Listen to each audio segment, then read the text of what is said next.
It's the License Commission agenda for Monday, July 18th at 5:06 p.m. We're at the Michael J. Lombardi Municipal Building, 831 Mass Ave, basement conference room. Before you are the Commissioners, Chair Nicole Moretti-Ferrer, Chief Gerald Reardon, Commissioner Christopher Burke. Okay. They just tell them. That's why I was asking where they were.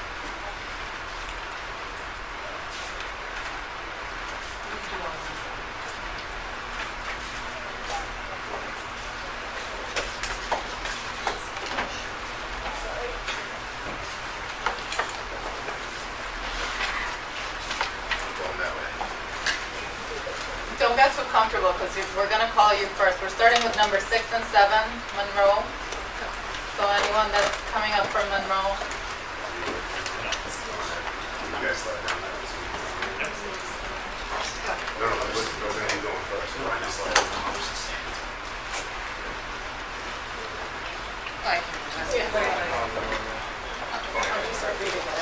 Okay. Disciplinary matter, Moxa LLC doing business as Monroe, holder of a common victular all alcohol license and entertainment license at 450 Massachusetts Avenue due to police reports received by the License Commission alleging disturbances outside the establishment causing public safety concerns on June 9th, 12th, and 25th of 2016, also for alleged violation of Rule 1 of the Rules and Regulations of the Cambridge License Commission. Second disciplinary matter, Moxa LLC doing business as Monroe, holder of a common victular all alcohol license and entertainment license at 450 Mass Ave due to police reports received by the License Commission alleging disturbances outside of the establishment causing public safety concerns on May 1st, 2016, as well as for alleged violation of Rule 1 of the Rules and Regulations of the Cambridge License Commission. And also for failure to cooperate with the police and hindering police investigation. So Monroe, why don't we start with Monroe taking down a seat and then we'll just, please take a seat. And before anyone takes a seat, anyone who's going to testify, please raise your right hand.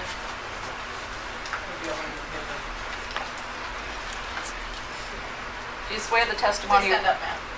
Thank you. Do you swear the testimony you're about to give will be the truth, the whole truth, and nothing but the truth? Thank you.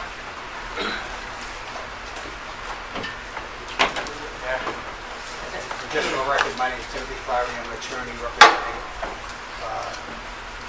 Moxa LLC doing business as Monroe. Counsel, please spell your last name. FLAHERTY. Okay. And then, I don't know, Sergeant, do you want to start with your testimony and then we'll just go down the line? Thank you. And if you could all please state and spell your names for the record before you testify, that would be helpful for the stenographer and the record. Sergeant Gediminsky, Gediminsky,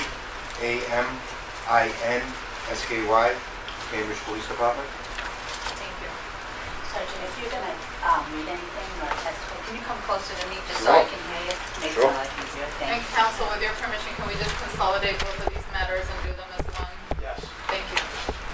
If I may, just read my report into the record. Yes, thank you, Sergeant. Go ahead. Okay, on May 1st, 2016, I was assigned to Car 18 last half. I noted that Officer John Jones was performing a detail at the Monroe nightclub and had called for units to assist him as he had a report from security that several fights were being broken up inside the club. Officer Jones called off the units before we arrived, stating that the arguments were over. This occurred around 1 a.m. At 1:45 a.m., numerous units were in the area for the bar's closing. Officer Jones called in another fight inside the club near the Green Street exit. Car 3, Officers Paget and Hatunian responded and discovered a victim with an eye swollen closed, who was a victim of an assault and battery. Officer Paget wrote a report 2932. I arrived at the entrance of the club and observed staff ordering patrons to leave. I observed hundreds of people leaving the club and quickly formed the opinion that the club was well over its capacity. As I made my way through the club to the Green Street exit, I smelled a heavy, lingering smell of burnt marijuana throughout the entire building, front to rear. I met with Officer Paget and returned to Mass Ave after a professional ambulance left with the victim. While walking back through the club, I noticed numerous patrons still in the club, some holding drinks. I asked club staff to clear all non-staff members from the club, all non-staff from the club. The front of the club sidewalk was filled with well over 100 people.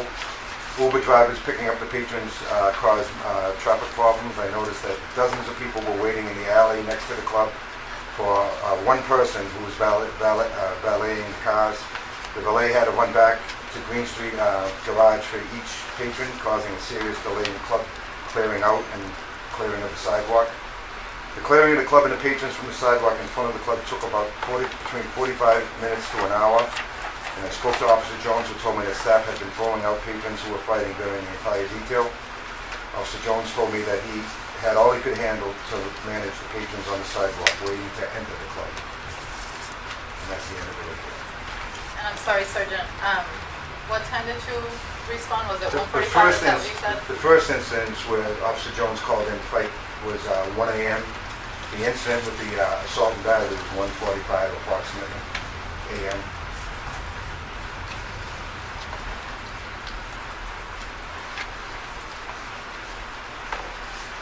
Sergeant, how long have you been a police officer? 29 years. And how did you form the opinion that that was burnt marijuana in the club? I had spent 14 years assigned to the Cambridge Police Vice Narcotics Unit, numerous interactions with marijuana training and convictions in court. Thank you.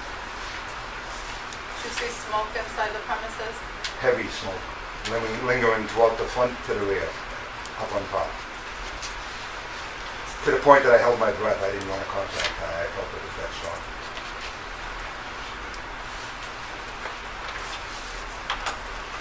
And you said that you observed that it was, did you say well over capacity? I'm sorry. Well over capacity, I felt. And Not my opinion. And approximately how many people? I felt like there were hundreds. When I first came to the front of the door, people were shoulder to shoulder, basically trying to get out one door. I just thought immediately that it was a hazard there. I was concerned that there might actually be a panic. There was people trying to get out the door.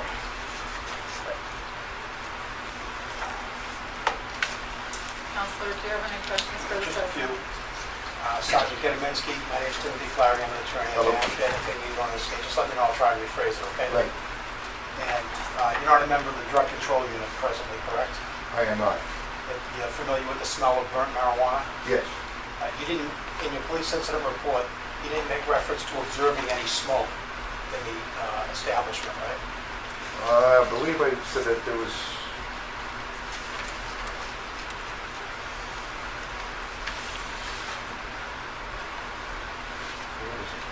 I smelled a heavy lingering smell of burnt marijuana throughout the entire building of the front there. No, I did not say smoke in the report. There is a fog machine at Monroe, isn't there? I'm unaware of that. Did you see anybody smoking marijuana? I did not. And obviously, the odor of marijuana is a very pungent odor, and it travels a great distance, especially with the more synthetic type that's commonplace in today's black market. That could be. And the doors obviously were open to both Green Street and Mass Ave. Doors were not open. Now, didn't you testify that once you were there, you saw a bunch of people leaving and you thought there might be a panic? Yes. Bottled up at it, like in a bottleneck at the door. You saw a lot of security staff members present, There was, yes. somewhere in the area of 2 dozen. I don't think it was 2,000. Now, you said that you formed the opinion that it was well over capacity at Monroe. Do you know what the capacity is? I don't. Okay, so if you don't know what the capacity is, it'd be hard to form an opinion that you were over I capacity. couldn't imagine that it's over 200. But you saw somewhere in the area of 200, maybe 300 people there? Could be. Yeah, I mean, it was shoulder to shoulder throughout the club. And with respect to that first incident at 1 a.m., Officer Jones, according to your report, called off the units before any units arrived, stating that the arguments were over, right? That's what he said. Okay. Nowhere in your recitation of his information given to you in your police report did Officer Jones state that there No, was an in the- actual fist fight. No, in the opening paragraph, says Officer John Jones, while performing a detail on Monroe nightclub, called for units to assist him. They had report from security that several fights were being broken up inside the club. That's the first paragraph. But when you were there, you never saw anyone fighting. Not physically fighting, a victim of a Right. punch, yes. Understood.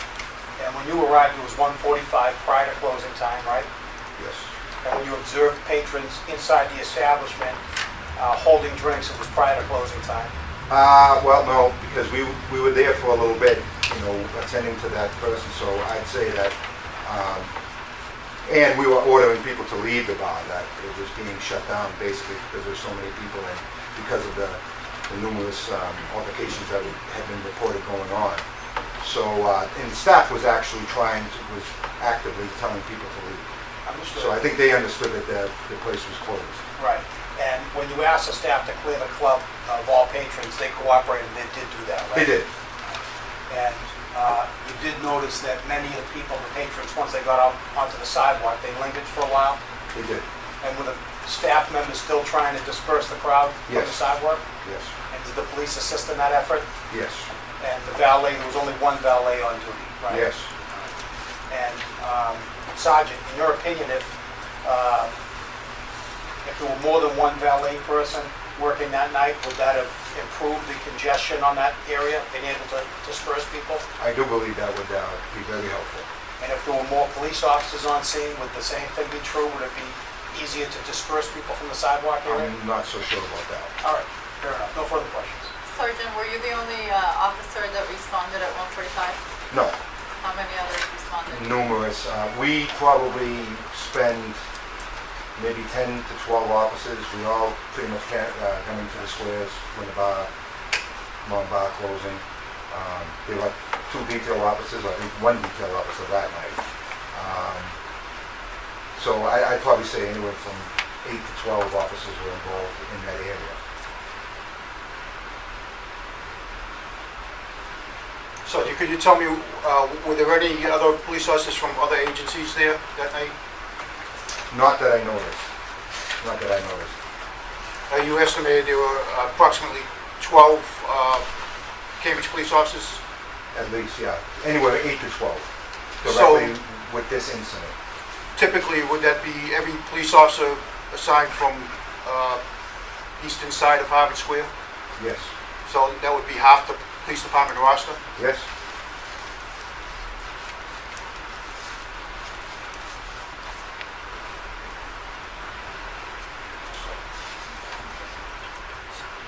So you know if you actually had pulled units from North Cambridge side or not? We did not that night. We did not that night. So you would have pulled, as Commissioner said, from Harvard Square, East Cambridge, all the way over, down into the... We had to. And there has been times that we've actually assisted Harvard and MIT police as well. And it includes the 2-man route cars as well. Absolutely. Okay, thank you. So Sergeant, one of the things that we had noticed in Monroe here for today was a possible rollback of hours because of closing time issues. Do you have any knowledge as to anything other than that night with regard to closing time issues with Monroe? Well, I mean, there were reports of report from staff to the detail officer, because the detail officer that night, there was only one detail officer. He was involved in trying to deal with the crowd that was on the sidewalk. So nobody was really inside the club that night. He was only dealing with reports from security that there was fights involved. And oftentimes they'd probably break it up or whatever, and then the officer would call off the units that he was requesting. Just one other question. Sergeant, can you tell me, were you sure these were Monroe patrons? Absolutely.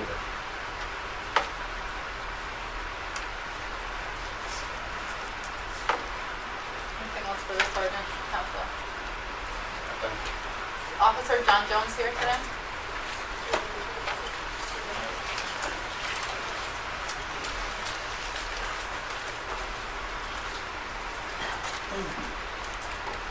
Please state and spell your name for the record. My name is Officer John Jones, J-O-N-E-S, Cambridge Police Department. Officer, are you just going to testify about the May event? Yes. Okay, go ahead.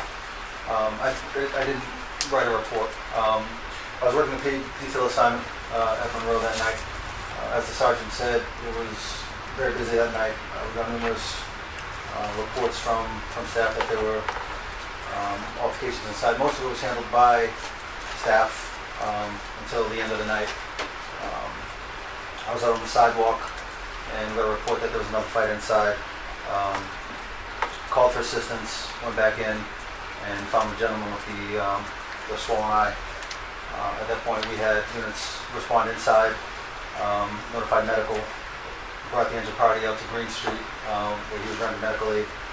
And the sergeant and the patrol units took over from that point. Were you performing your paid detail inside the premises or outside the premises? Both.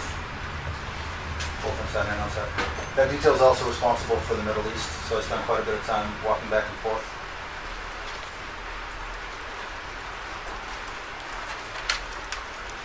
So, it was the Monroe Club staff that alerted you to the disturbance inside? Yes. Now, is this the 1 o'clock disturbance? Yes.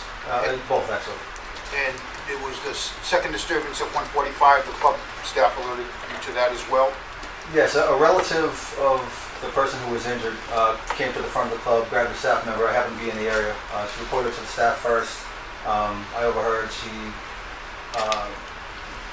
turned her attention towards me and told me that I needed to get back there and help her uncle. Did you enter the club at any point? Yes. You heard the sergeant testify, did you smell any marijuana? Yes. Did you draw any conclusions with respect to whether it was smoky or anything to that effect? That particular night, there was a strong smell of marijuana. For the most part, I kept my attention towards the front of the club and the sidewalk, but the smell was strong that night.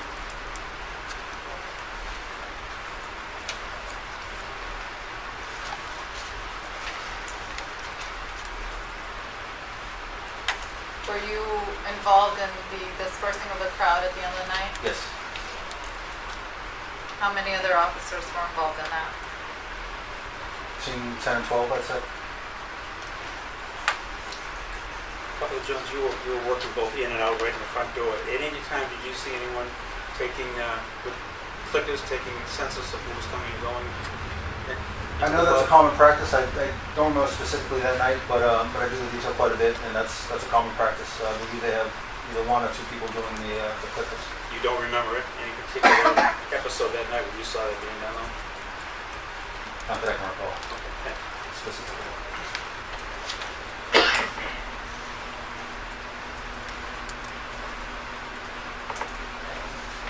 Officer, you said you do the detail quite a bit.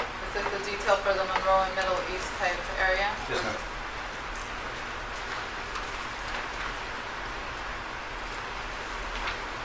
Is it common to have multiple officers respond to the Monroe area at closing time? Yes. And what for? If it's a particularly busy night, we'll ask for presence. Just have the guys standing by outside, just to make sure that the transition from inside to outside is smooth.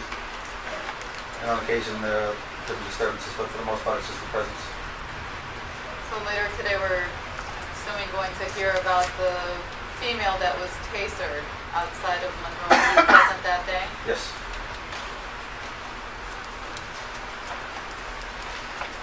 And can you tell us anything about that incident? That happened towards the end of the night, outside outside of the club, just about in the middle of Mass Ave. Our disturbance started. Called in for assistance with a fight. I went across the street with Monroe staff to try to break it up, and it wasn't until after peace was, for the most part, restored, that I was approached by the friends of the female, and they told me that a woman was tasered in the eye. At that point, I brought her inside of Monroe. We called for medical and additional units. Were you working details on June 9th, 12th, or 25th? Tough to say.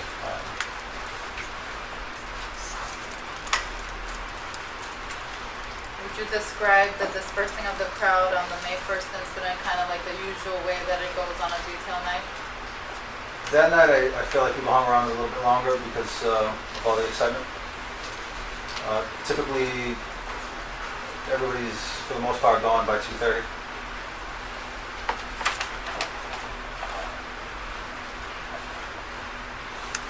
did you say that there were multiple fights that night inside the establishment? Yes. Well, that's what was reported to me. By the time I got to the area where the fights were reported to be, they were in control And these were reported to you by Monroe? by staff. And is it usual when you work details there to have multiple fights throughout the night? I wouldn't say usual, but it happens.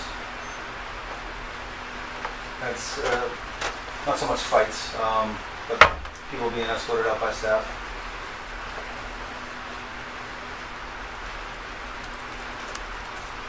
Typically, how often does that happen?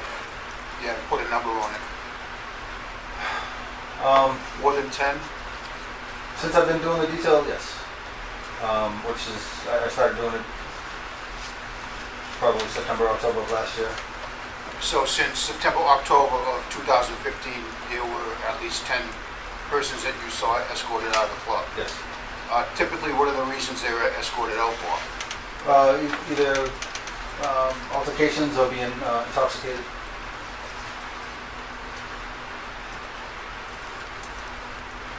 Have you, in any of these 10 occasions, have you had an opportunity to gauge their level of intoxication? Yes. Several have been extremely intoxicated. We've called pro on a few occasions, sent some people to the hospital.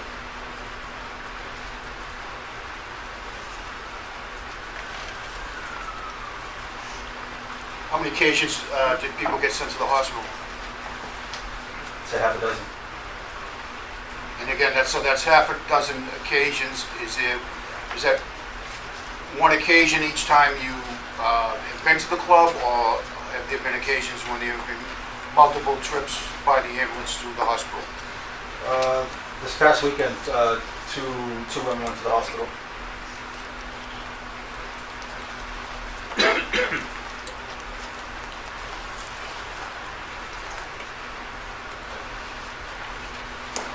Since this May 1st incident, how many times have you worked at Monroe? Since May 1st? July, probably 8. Out of those 8 times, or approximately 8 times, how many times has the police had to respond to Monroe?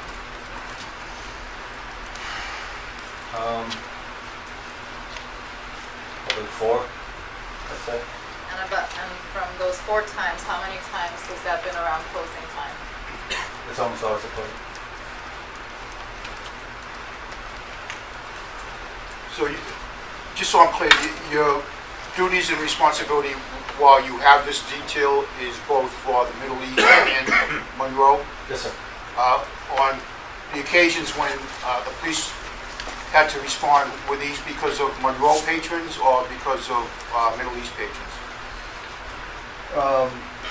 The ones in question are because of Monroe, but I have had arrest for assistance for situations at the Middle East as well. So is that included in the 8 occasions that you just referenced? No, so those were other occasions. Yes.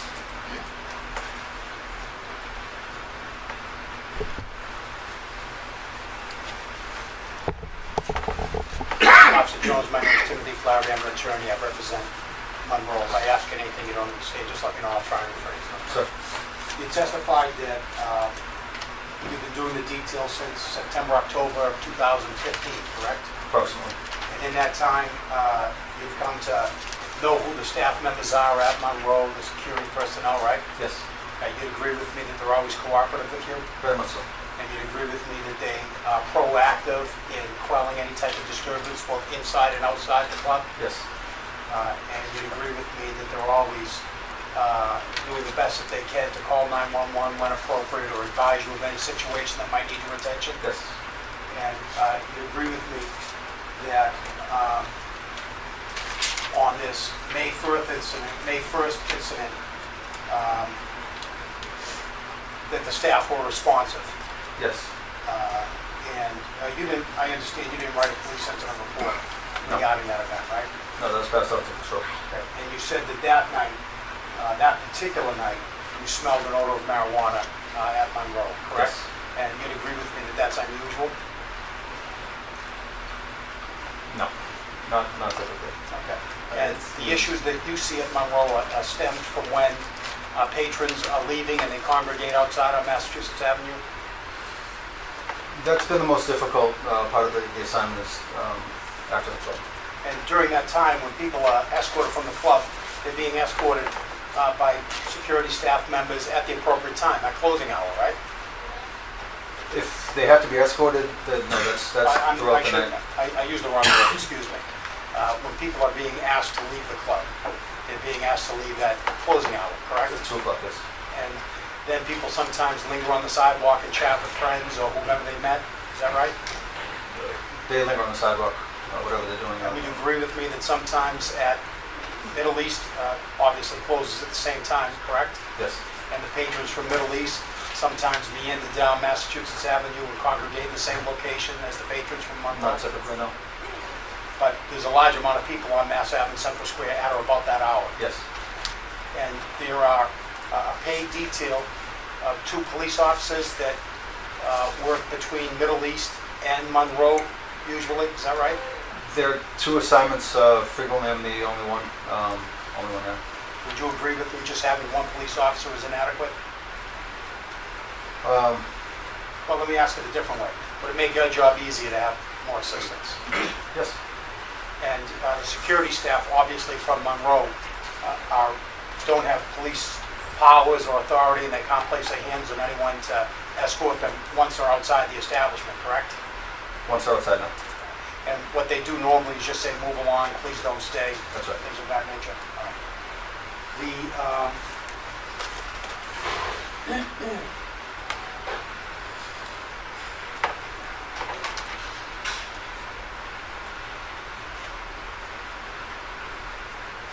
The incident with respect to the tasering incident, that happened across the street from Monroe, Yeah, in the street, in the middle of Mass Ave. in the middle of Mass Ave.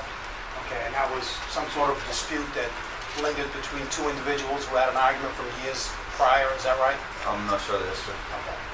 Was somebody arrested? No. Did Monroe security staff cooperate with you in that, with respect to that incident? Yes. And you mentioned that on these 10 occasions since September of October of 2015, when you've seen patrons escorted from Monroe, that's being done by the security staff, right? Yes. And on some of those occasions, there've been intoxicated patrons, right? Yes. And on each of those occasions, Monroe staff has been assisting you in getting medical personnel to attend to them, is that right? Once they get them to me, for the most part, I take over, and there's a bench out front that I usually sit people down at and wait for medical. But to put it another way, they're not hiding the fact that somebody may be intoxicated, right? No. And you'd agree with me, would you not, that it's commonplace for people who attend nightclubs to sometimes ingest substances that are totally unrelated to alcohol that they are served by the establishment? That's not my area of expertise, but I imagine people take some other things.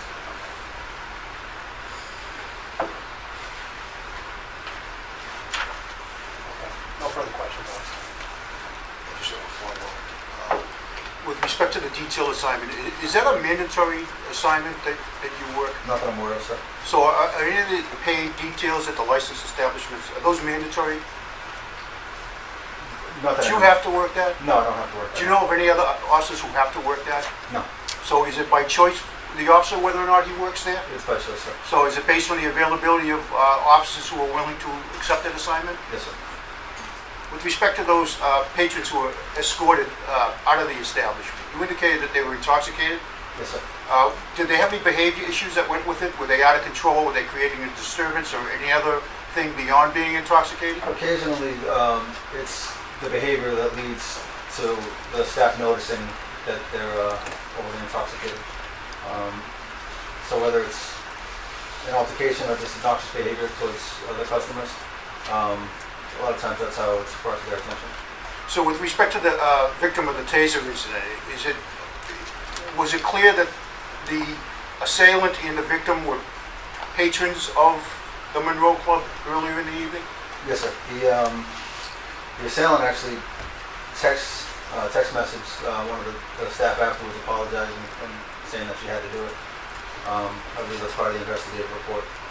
So the assailant of the patron was familiar with the bouncer, the staff? Yes. Do you know if that information was turned over to the detectives for follow-up investigation? It was turned over to me. I in turn passed that on to the detectives. Do you know what detective was handling that? I believe it was Detective Schwartz.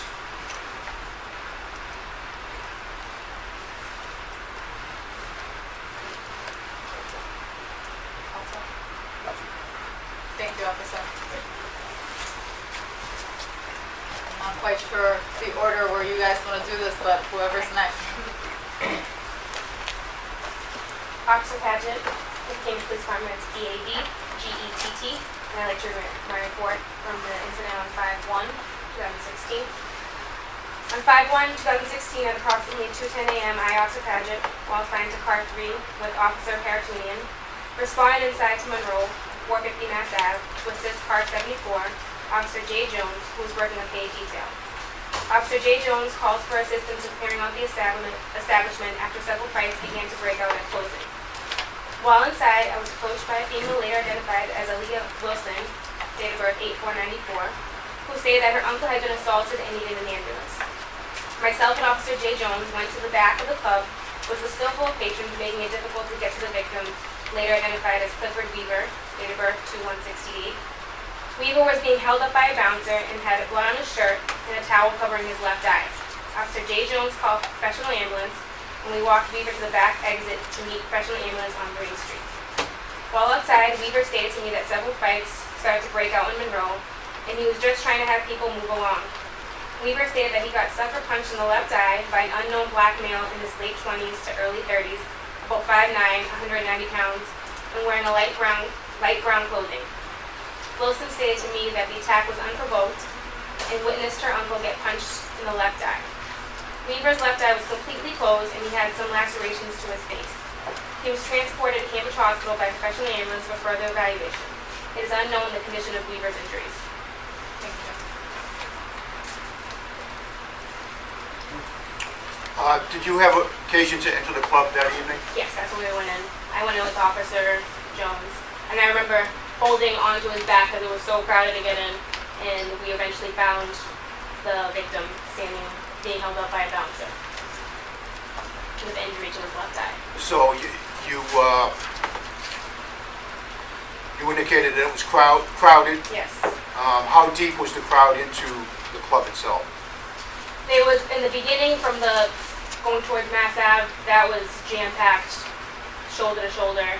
Cleared up a little bit in the hallway going towards the middle section of the bar, which happened where the victim was, and then there were still patrons in the back end of the bar, but I'm not sure how many people, but in the middle where the victim was, it was pretty much cleared out, but in the front part, it was just jam-packed, shoulder to shoulder. And I'm sorry, maybe I'm not understanding this. Is this in the first room or The in first, the back the room? first room, that's Okay. what we entered through the first room, through the Thank little you. alley, the door that's located in the alleyway in the middle. Okay, thank you. Did you have occasion to pick up any odors? I smelled marijuana as well when I walked in.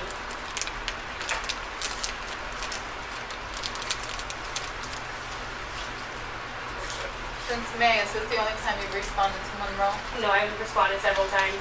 I worked Since May of this, Since- since this incident? since, just for regular patrol, director patrol. And yes, after this one, there was a shooting. I was director patrol of that. And do you recall the date of that shooting? I don't recall the date off the top of my head. Is this the shooting on the foot of the woman? Yes, the girl that was shot in the foot. So, are you assigned to Car 3? Car 3, yes. Is that And your- Car 2 and Car 3. Are those your bid pick assignments? Those are my big thick assignments, And you work an alternating shift? alternating shift. Do you typically have directed patrols at Club Monroe? Oh yes, every single night, director patrol is for Central Square area, but mostly Monroe is where we have a patrol right in front of. But every night between, if it's a Thursday, Friday, Saturday, I believe they close at 2, so we're there around 1:50, 1:45. And that's everybody that's up in the Central Square area to, if we need more from Car 1 is East Cambridge, Everyone is in Central Square. There's no one else patrolling anywhere else. That every resource is right there in front of that club. So, those units that you just spoke about, those are all on-duty personnel? On duty personnel. And those on-duty personnel are on the eastern side of Yes. Marvin Square? Yes. So a directed patrol, is that a patrol, can you tell me what a directed patrol? Directed patrol is pretty much we stand or patrol in a cruiser in a certain area where there's a lot of congestion to make sure that everyone's safe and the stuff, the disturbance were to break out, we're there to try to resolve it as fast and safely as possible. So a directed patrol, you're dispatched by the Emergency Communication Center? No, we usually do it ourselves. That's something that, and sometimes occasions we get called, there's been several occasions where Monroe actually calls ECC, which is Emergency Control, and asks if we can have officers in the area because they think that something, that just to help with crowd control. That's on occasion, but we always do, regardless they call or not, we are always in that area. Now, officer, the night you went into the injured party, did the staff lead you to the injured party, or? No, we just went, I was following Officer Jones, and that's when the victim's niece came up because he was standing over with the bouncer. That night also, did you notice anyone taking numbers or No, not to my taking anyone knowledge. in or out of? Thank you. Do you know how many other officers responded on May 1st? The two Central Square units, my partner, Officer Haratunian, Part 2 is usually in the area. Again, I don't know it off the top of my head, but we're all in that area, so when an officer calls for assistance, everyone goes right in, full force. Thank you. Counselor? Officer Paget, my name's Timothy Flowery. If I ask you anything you don't understand, just let me know. I'm trying to free. How long have you been working in Central Square at Car 2 or 3? I've been on the force for 4 years, pretty much. It depends. Sometimes I'm up north, but usually it's the Central Square area. And of all that time, you usually do the directed patrols on Thursday, Friday, Saturday night in that area, right? Well, every night, even at when the bars close, those nights it usually is till 2 a.m., but usually if it's Monday, Tuesday, 1 a.m., depending on what's going on. Sometimes the bar is closed, sometimes Phoenix Landing is closed, Middle East. Every night that I'm working the overnight. And you agree with me, would you know, at bar closing time, there's a lot of people congregating throughout Central Square? Oh, yes. And you responded to Monroe on May 1st, 2016 for the injured party on premises, correct? Yes. And the staff members did you speak with any of the staff members at Monroe? Just the one that was holding the victim up. He didn't see anything. He was cooperative. He didn't see anything. But he was cooperative to you? Yes, he was holding it. And nowhere in your police incident report that I assume was written immediately after the event.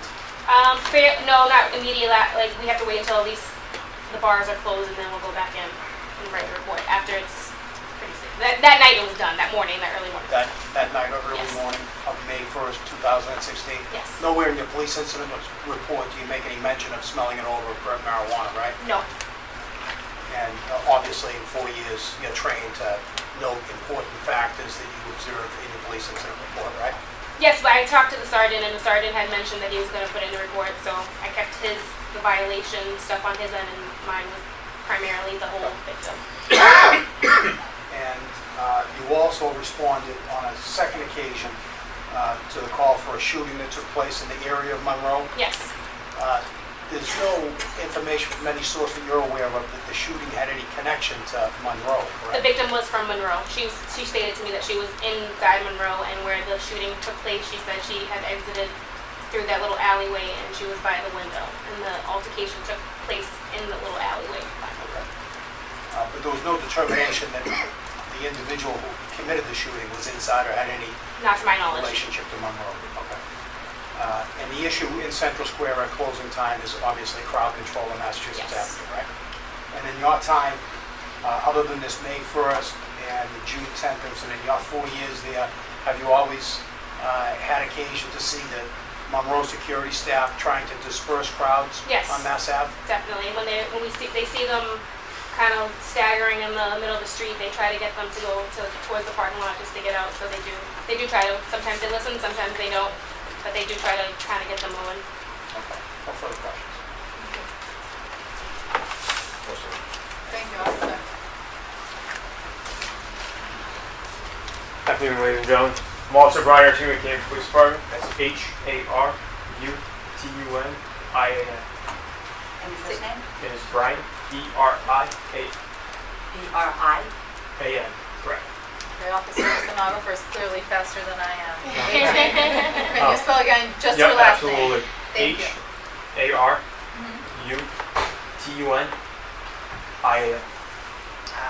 Thank you. Go ahead. The night of May 1st, my partner was Officer Paget. We were assigned to Car 3, Central Square area.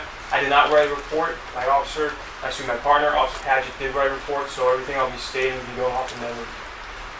On the night of May 1st, we responded multiple times to the Monroe establishment for fights. Officer Jones was a detail officer.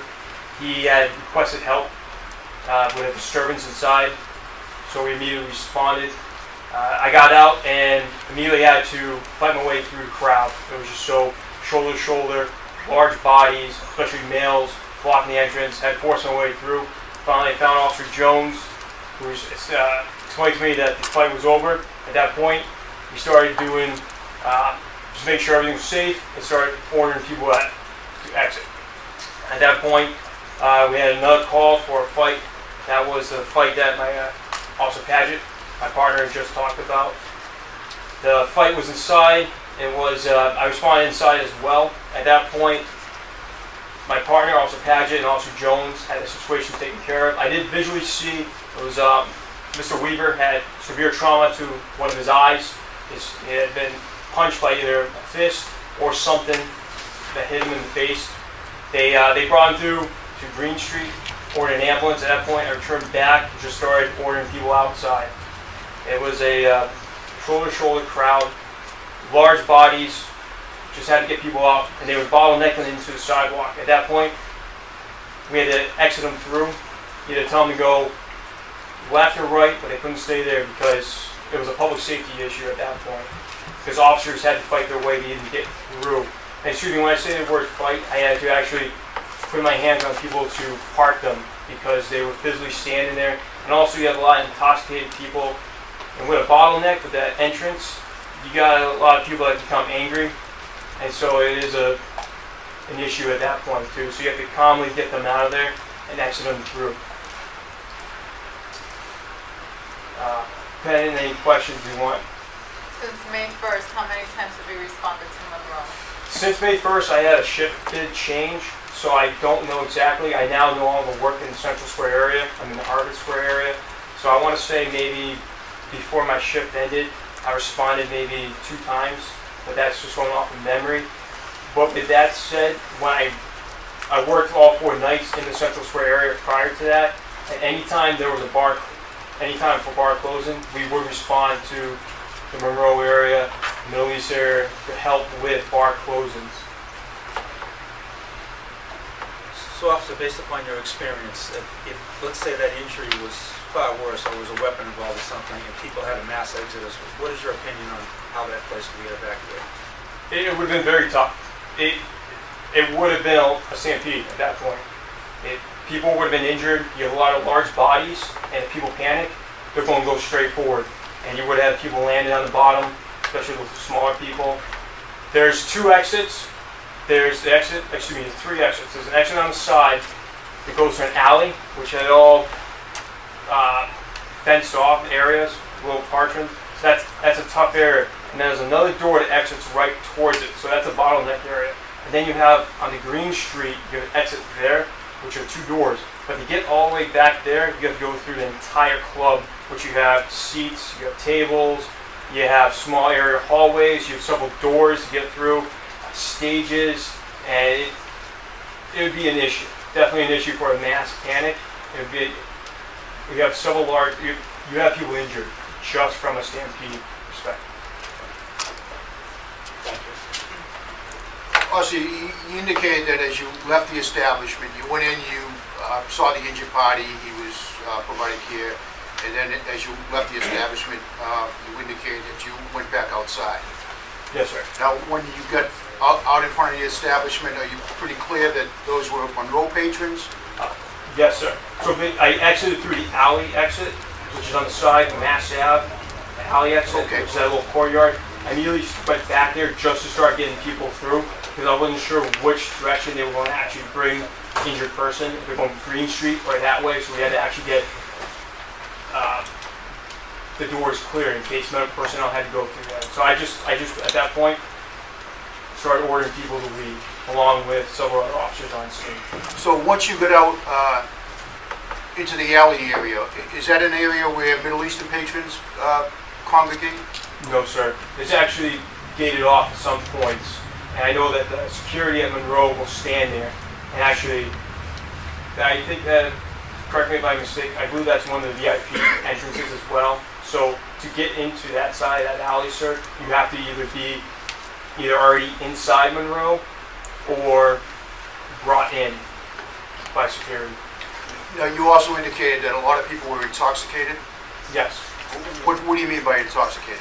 There was a strong odor of alcohol. I understand that it was a bar, but I could tell right away, just people still had drinks in their hands. Roughly going by, you could tell from the demeanor, stumbling. You had people that, I saw a couple bloodshot eyes, but ultimately a strong odor was coming throughout the establishment. And how long have you been a police officer? Just over 2 years, sir. Have you had occasion to deal with persons who are intoxicated before? I have, sir. And so you formed the opinion that these folks were intoxicated based on that experience?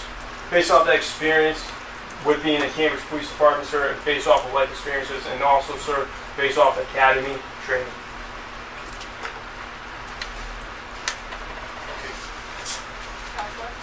Officer Hartunian, my name is Tim Flaherty, I'm the attorney, I represent Monroe. If I ask you if you don't understand, just let me know, I'll try and refrain. How many times have you actually been inside of Monroe? Been inside Monroe, I'd say maybe 20, 25 times. So are you aware that there's actually 4 exits, not 3?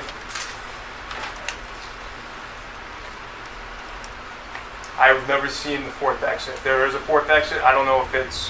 How wide are the doors that exit? They're standard double-sized doors. So about 7 feet width?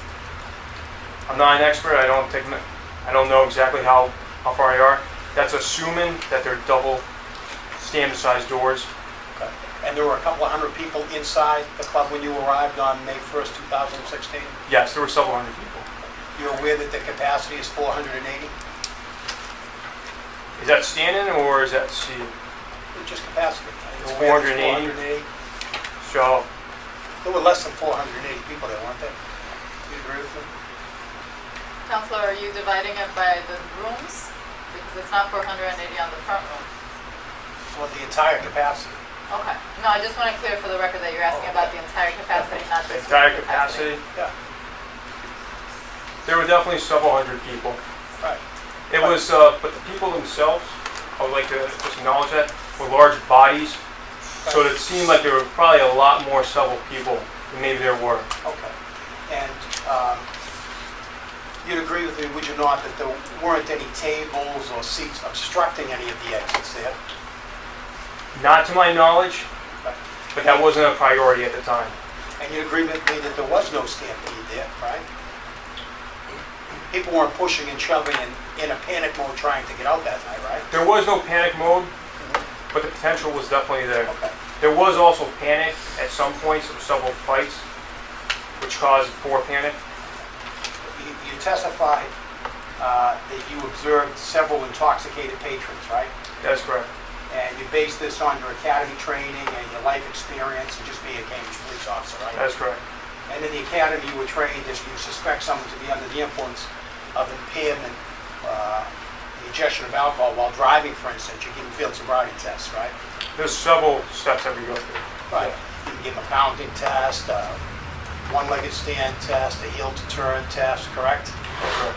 And obviously, you didn't administer any of those tests to any of the patrons that you saw that you believed may have been intoxicated, right? They weren't driving, so I didn't need to. Right. So the opinion that you formed was just based on looking at them, right? It was an opinion that was formed based off of the odor, based off of they were holding alcoholic beverages. Yep. They were inside a bar. Yep. Their movements were staggered. There's a lot of different, based off experiences.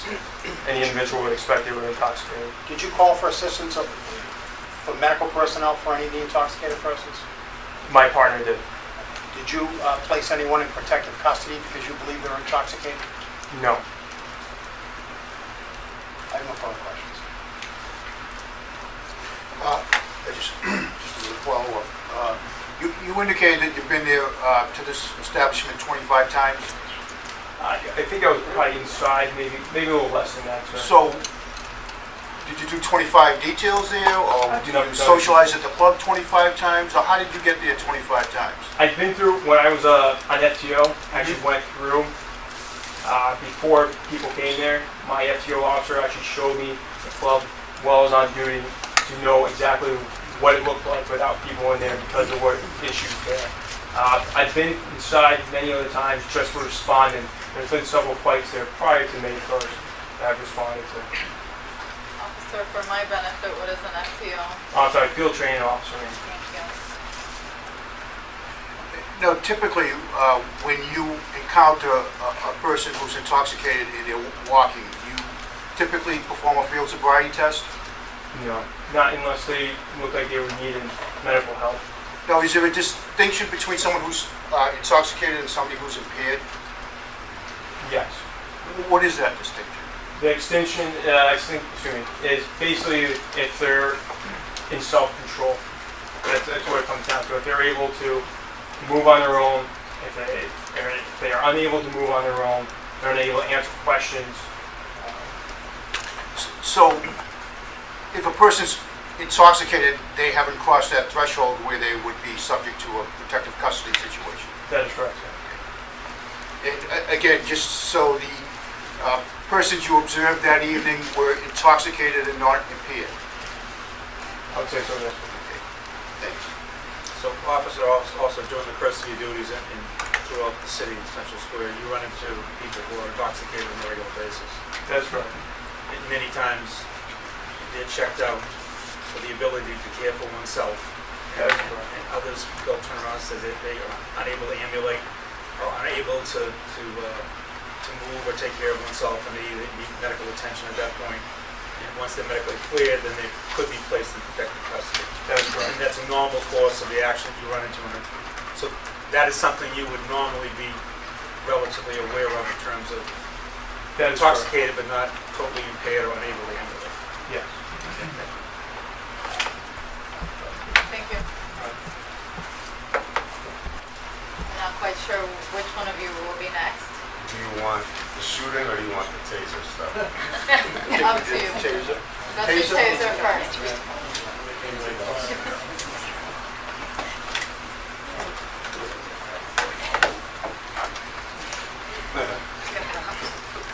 I'm Detective Michael Schwartz of the Cambridge Police, SCHWARTZ. Go ahead, detective. So, as part of my duties in the criminal investigation section, I'm just going to read some stuff off my phone. I apologize, I don't have paperwork in front of me. We get assigned cases to follow up on. I was actually assigned file number 4045 of this year, which is the taser incident in question that's come up. As part of my investigation into that, I had to respond to Club Monroe on 6/25 at 12:30 in the morning after I had been working an assignment in Central Square at the dance party. As part of that assignment at the dance party, we were required by our sergeant on scene to don our marked shirts so that people knew who we were. We were dressed down for the event so that we could do some counter intelligence work. We had to put these shirts on so that would be marked and identifiable as police officers throughout the crowd, which was, I want to say they estimated it to be around 20,000 or some number like that. People were able to visually see who we were and abide by our rules and regulations as to where they needed to go when the event ended. I was wearing a black Metro Gang Task Force. It's written on the back. I can show you the jersey if you need to see it. It's clearly marked police on several parts with a badge and police also on the lapels. I approached the front door where 4 males were outside. 2 were white, 2 were black. And I asked one that I recognized to be one of the doormen. He was leaning on the podium up front if Travis was working. Now, Travis was a party that was emailed to me by Officer Jones as the bouncer who had knowledge from the suspect in the taser incident. I had found out that now 2 victims were tasered by a handheld taser taser out front across the street from the club. After they had realized they were all in the club together, it kind of spilled out outside, and that's where the altercation took place. And I'm sorry to interrupt you, Detective. When was the taser incident? That was for another phone, but hold on. That would have been on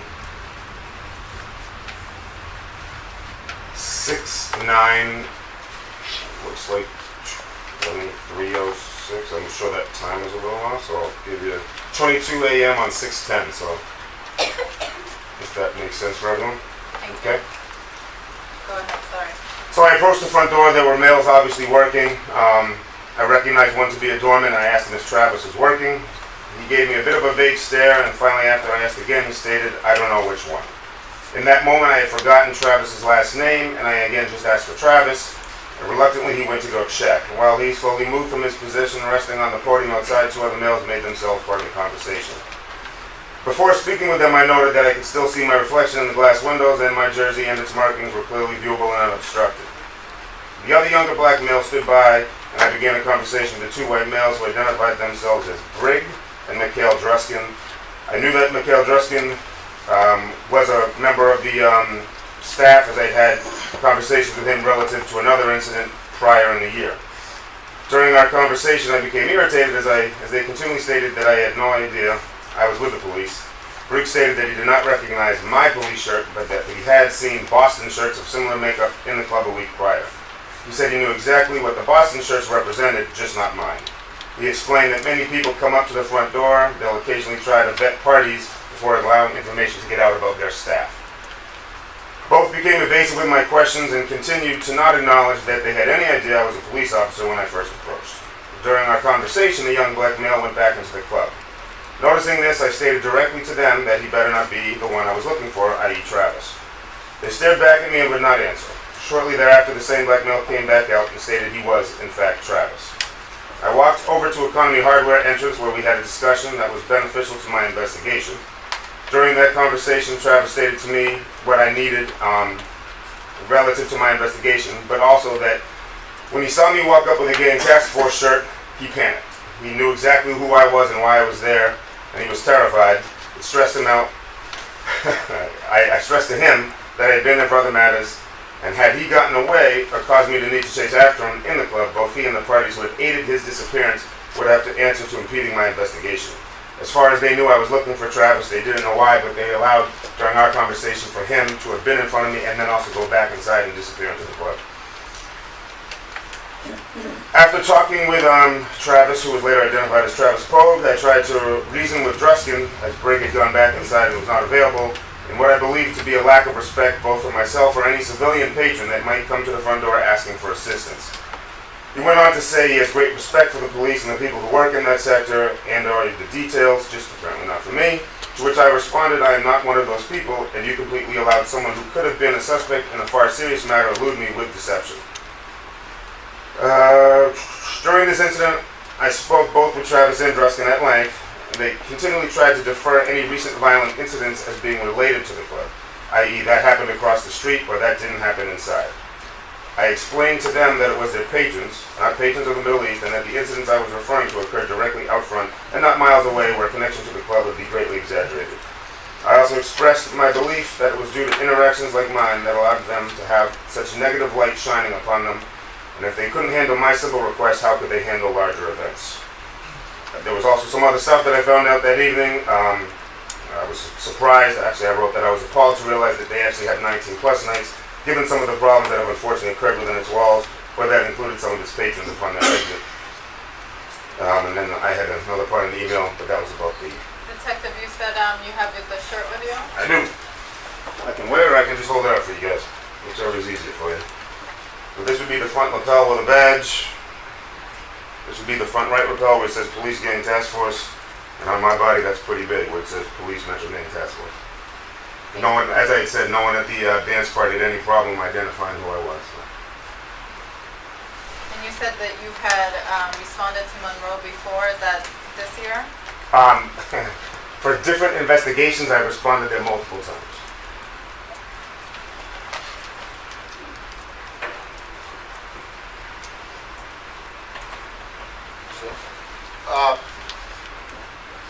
Detective, I was at the dance party earlier in the evening, and that was what you were wearing during that portion of the event? I believe I was actually wearing a shirt similar to this right now during the event.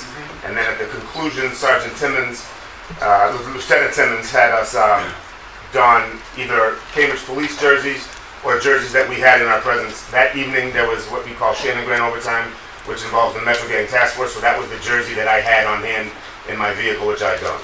There were also 6 people in those same jerseys that evening. Did you also have a badge with you? I did have a badge. Did you display the badge to the... At the door, I did not have my badge displayed. During the conversation, I did display it, but when I first walked up, I realized it was underneath my shirt. Once you engaged the staff in conversation, did you find them cooperative? No. When you spoke to Travis, did you find him cooperative? Yes. Did he provide the information that you were looking for? Yes. Was he helpful? Yes. So who was not cooperative? I believe this is Brigg and Druskin is back in the audience. So how long were you standing by the door with this conversation, roughly? Roughly from start until Travis came back out, I'd say 5 minutes. Did you notice anyone counting heads coming and going? Did you know anyone counting heads in terms of entering? We were the gate? outside, so I did You were not. outside? Okay. I never entered the club. I was outside the inside. Okay.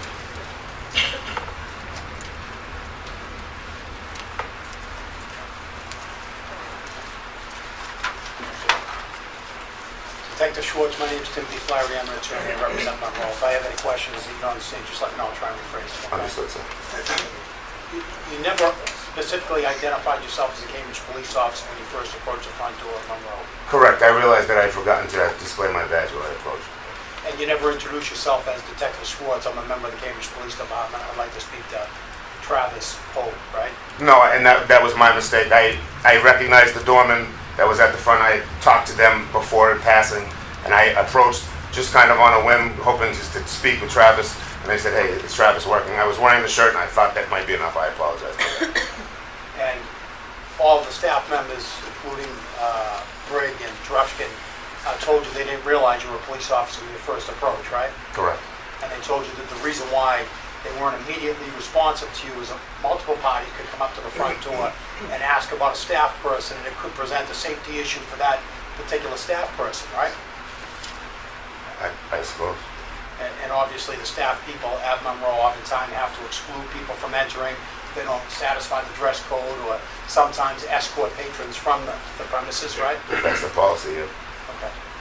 And once you did identify yourself as a Cambridge police officer, they became aware that you were a Cambridge police officer. They apologized for misunderstanding, is that right?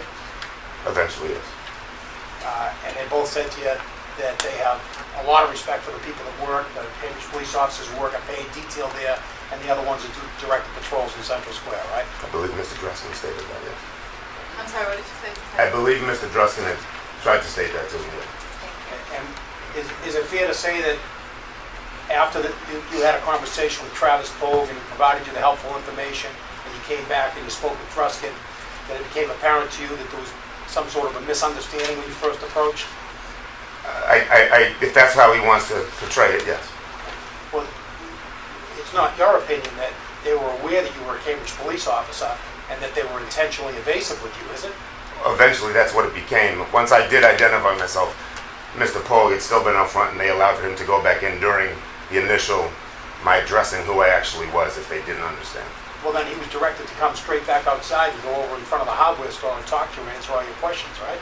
Right, but what I had stated was that as this discussion took place and they did understand who I now was, he had still been outside and was able to get back inside before eventually having to come back up.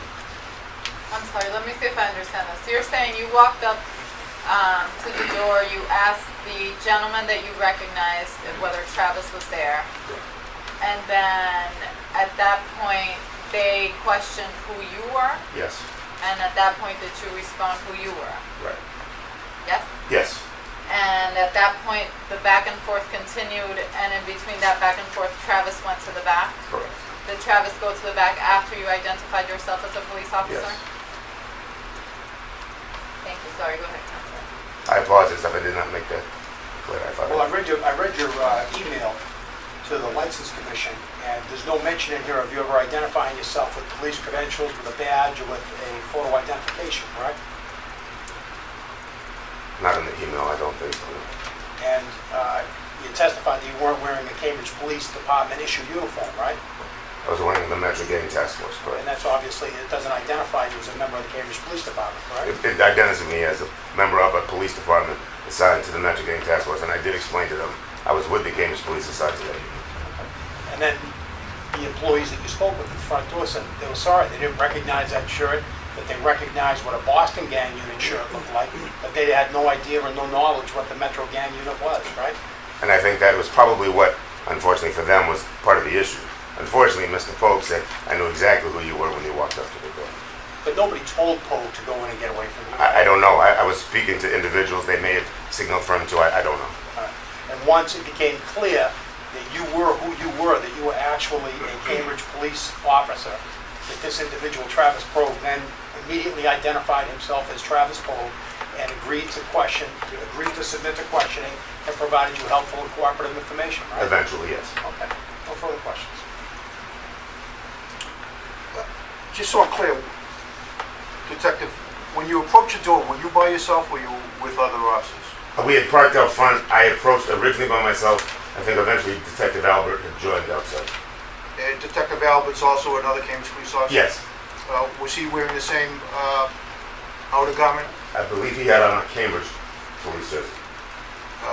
Was he with you at the time you had the initial conversation? At what point? I honestly don't remember exactly when he came out, but I believe it was in the secondary conversations after I spoke with Mr. Pope. Now, the Metro Gang shirt, was that issued by the task force? It was provided by the detective who runs that unit.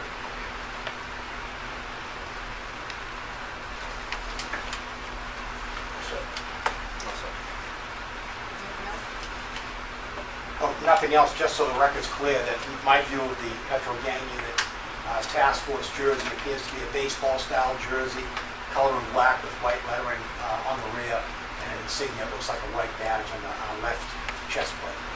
Thank you. Thank you. Thank you.